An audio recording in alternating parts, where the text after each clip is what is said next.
আকাম করছে ছাত্রদল আর মামলা হয়েছে শিবিরের নামে।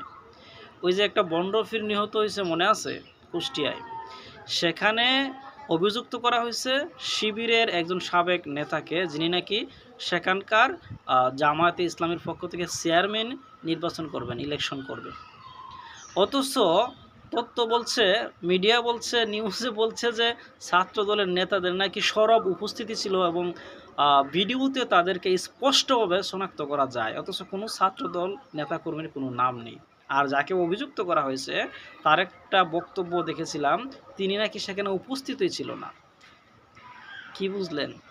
না, আমার কথা হচ্ছে একটা বন্ডের আক্রায় হামলা হয়েছে, তাকে হত্যা করাটা এটা বাংলাদেশে আইনের সমর্থন করে না, এই জন্য আমি নিজেও সমর্থন করতে পারি না। কিন্তু কথা হচ্ছে সেখানে যদি ছাত্র শিবির থাকে, ছাত্রদল থাকে, আওয়ামী লীগ থাকে, সবাই যদি থাকে, ওই ছাত্র শিবিরের নেতা যদি থেকে থাকে, তার বিরুদ্ধে মামলা হোক, আমাদের তো আপত্তি নাই।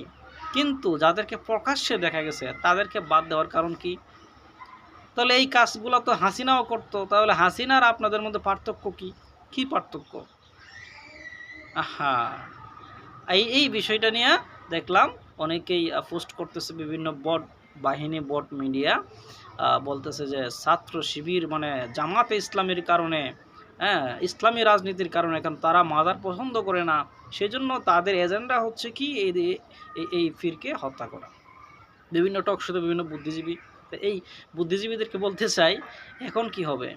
এখন তো বাসুরের নাম চলে আসছে, এখন আমরা দেখতে চাই এই বুদ্ধিজীবীদের মুখ থেকে বাসুরের নাম টিভি সেটের মধ্যে উচ্চারিত হয় কিনা।